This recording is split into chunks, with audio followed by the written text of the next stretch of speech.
They will ask you to explain yourself. They will demand to know why you walk away from the crowd, why you leave the safety of the familiar, why you dare to aim for something higher than comfort.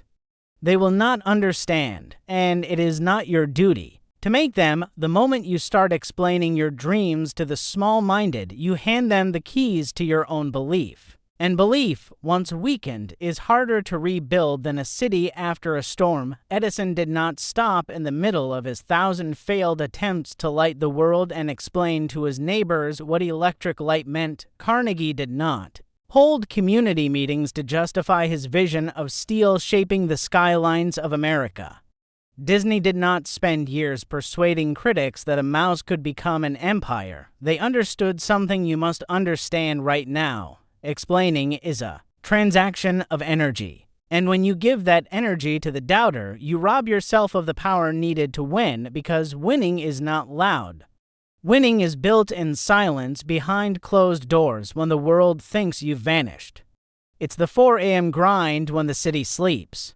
It's the disciplined choice no one applauds. It's the private decision to keep going when logic says quit. The champions of history, the ones you admire, they weren't explaining themselves in the trenches.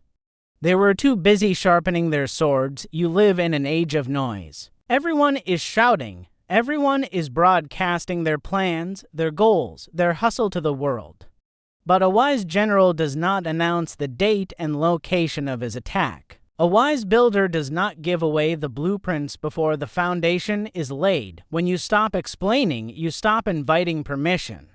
And when you stop seeking permission, you start taking possession of your time, possession of your focus, possession of the quiet, sacred mental space where winning is born. Most people are trapped in the cycle of convincing. They want validation before effort, applause before achievement, recognition before mastery. That is why they never see the mountaintop. They camp in the valley of opinions, building fires to warm themselves on other people's approval. You are not here to camp, you are here to climb. And the climb demands energy, oxygen, every heartbeat focused upward. Think of Lincoln in the White House during the darkest days of the Civil War. The press attacked him, his cabinet doubted him, enemies plotted against him, but he did not spend his nights writing letters to critics explaining his every decision. He spent his nights planning, adjusting, and holding to a vision that would outlive him. The truth is, explanations are for history books, not for living men and women in the fight. The moment to explain will come after you have built, after you have won, after the work has spoken for you. By then, you won't need to explain. The results will tell your story better than any speech you could give. Your vision is a seed. If you plant it in the wrong soil, in gossip, in doubt, in the shallow minds of those who cannot see, it will never take root. But if you plant it in the rich, silent soil of focused action, it will grow strong enough to break through the concrete of disbelief. Winners do not debate the possibility of their dreams with the unqualified. They do not ask the blind to judge a painting. They do not seek weather forecasts from those who have never left their own doorstep. And this is where your mindset must shift. You must become comfortable with being misunderstood. You must embrace the strange, almost lonely discipline of building in private. You must walk into rooms where no one knows what you're working on and be fine with that. Because every moment you spend defending your goal is a moment stolen from building it. Every drop of energy spent proving yourself is a drop no longer available for improving yourself. The road to mastery is paved with unglamorous days. There are no cameras, no applause, no viral moments, just the quiet sound of your own effort. The rhythm of discipline, the dull ache of repetition that sharpens your skill until it cuts through any obstacle. Think of Ford assembling his dream of the Model T. While the public scoffed at the horseless carriage, he worked in garages, in factories, in endless trials that nobody cared to watch. When he emerged, he did not give a lecture on why it was possible. He drove the proof through the streets of America. Stop telling them what you're going to do. Show them what you've done. There is a strange magic in silence. When you withdraw your explanations, you also withdraw their power to doubt you. They are left in the dark, and in that darkness you move freely. You become unpredictable, and unpredictability is power. The game changes when they cannot read your playbook. The opponent cannot block the move he cannot see coming. So the next time someone asks, "Why are you doing this?" smile. Not the smile of arrogance, but the smile of someone who knows that victory will answer every question. You are not here to live on their terms. You are here to build a life so undeniable that their opinions become irrelevant. Remember, the lion does not explain to the sheep why it hunts. The eagle does not explain to the pigeons why it flies alone. The oak tree does not explain to the grass why it reaches higher. Nature has no need for explanations. It simply becomes what it was meant to become. So should you. Winning is not a conversation. It is not a theory. It is the quiet, stubborn, relentless march toward a destination you have chosen, not them. And if you truly wish to win, you must protect that march from distraction, from doubt, from the endless pull of explaining yourself to those who will never walk beside you. The greatest victories in life are not won in the spotlight. They are won in the silence before the spotlight ever finds you. And when it does, when the light finally falls upon what you have built, you will not need to speak. The world will see. The silence you keep is not emptiness. It is pressure building in the shadows. It is the same pressure that turns coal into diamond.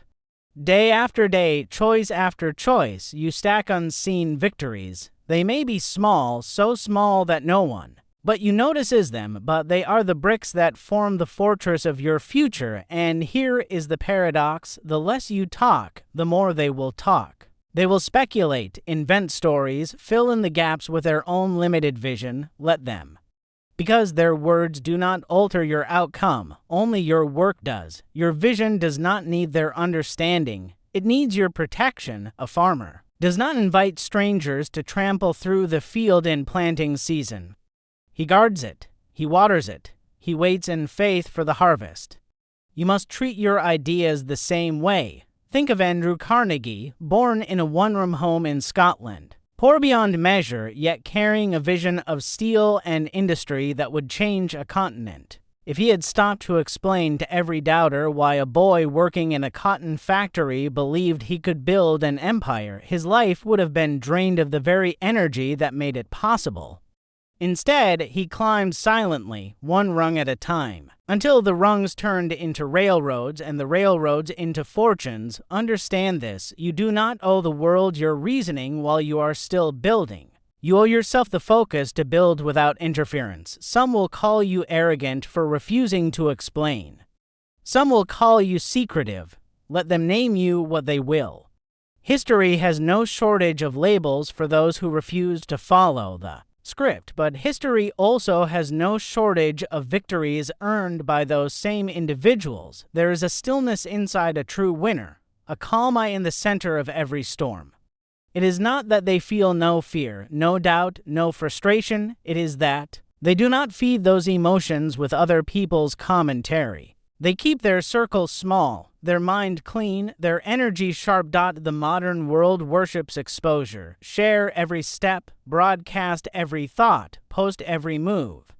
But exposure without achievement is vanity, and vanity is an addiction that steals the focus required for mastery. Consider the sculptor Michelangelo. He was once asked how he could see the statue hidden inside the marble. He answered, "I saw the angel in the marble and carved until I set him free." He did not hold press conferences during the carving. He did not ask critics for permission to continue. He carved day after day until the stone spoke for itself. You, too, are carving. Your life is your marble. Your vision is the angel trapped inside it.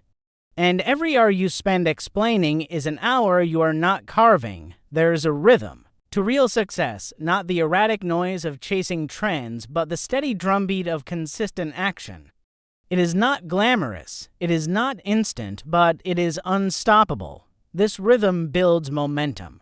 And momentum is your greatest ally because once it begins, it pulls you forward with less and less resistance. Yet momentum is fragile in its infancy.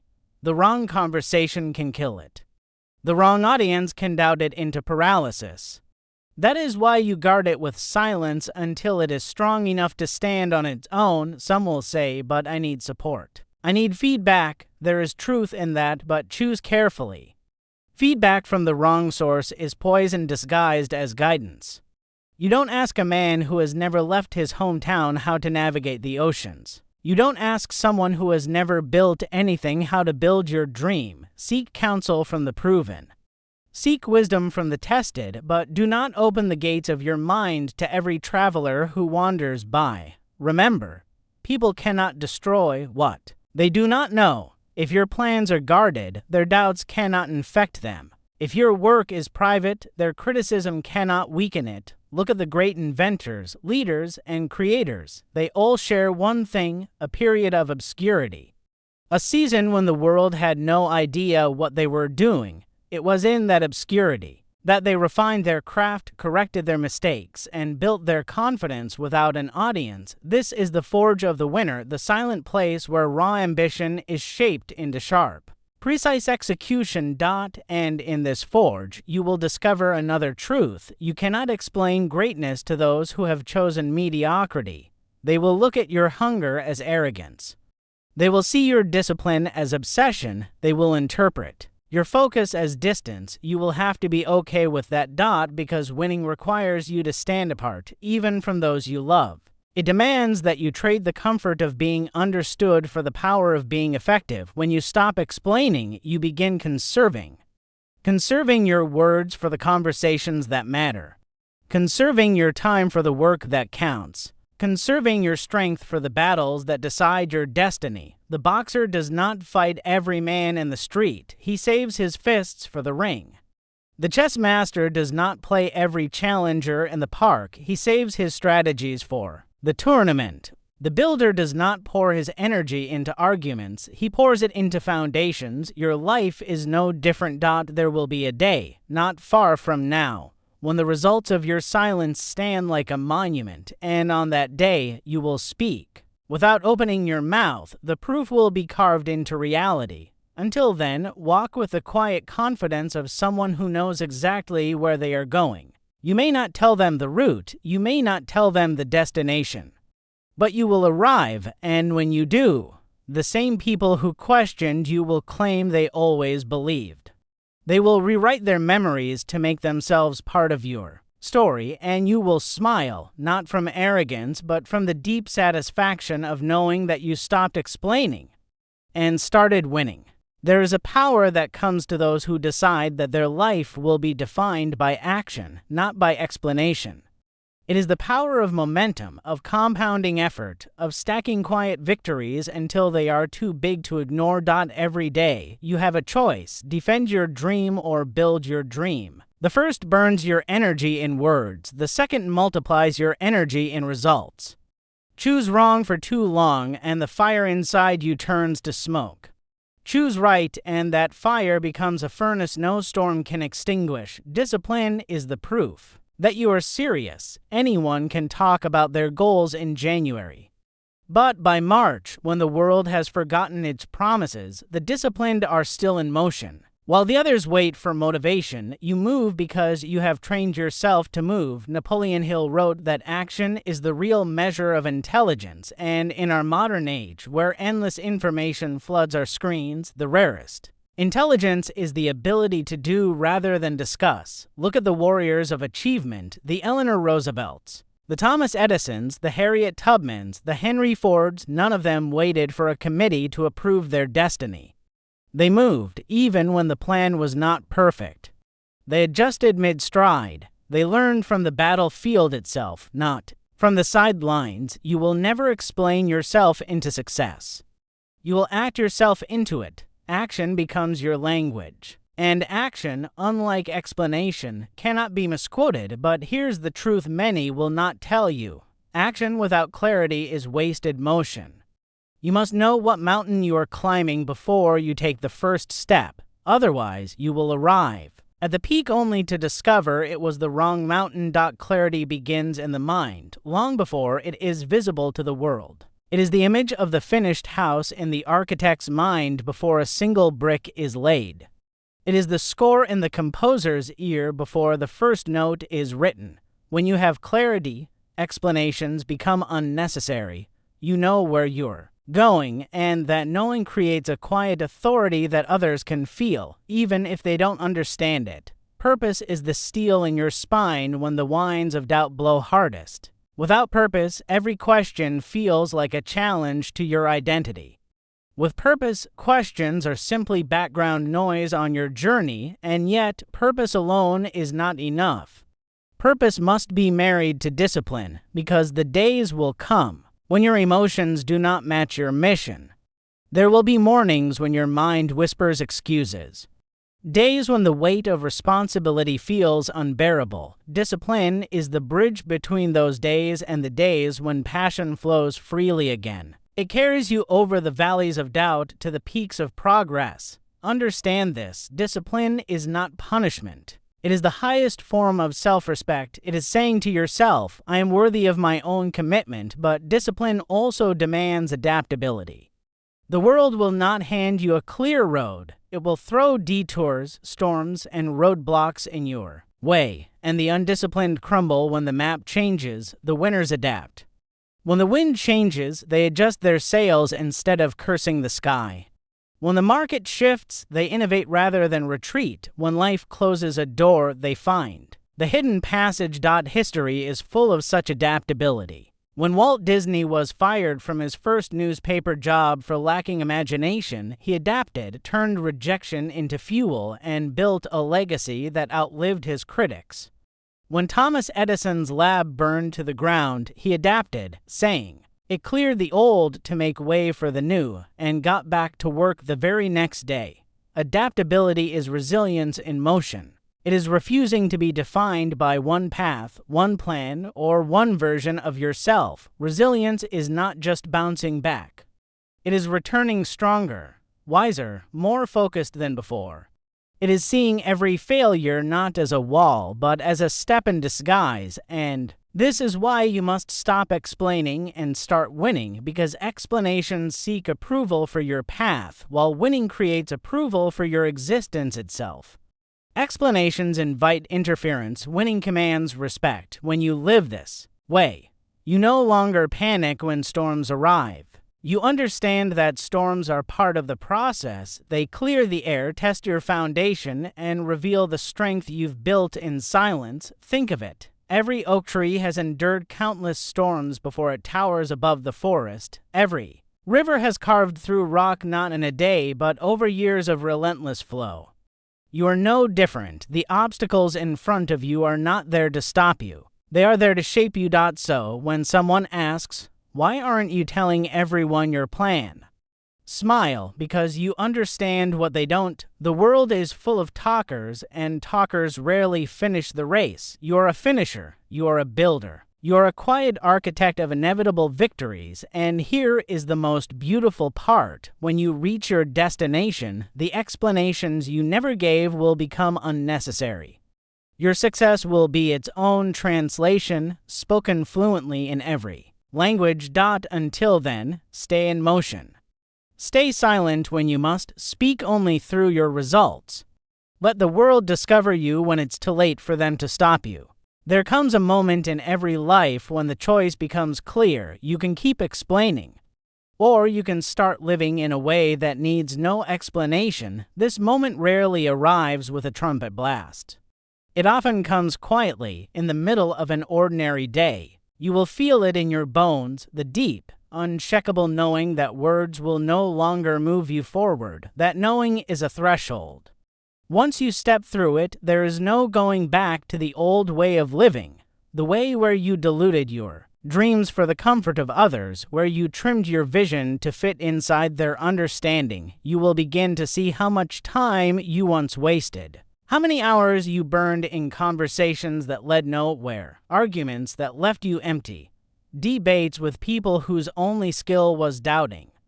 And the realization will sting, but only for a moment, because you will also see the road ahead, and it will be clear, wide, and yours alone. From that day forward, your life becomes a demonstration.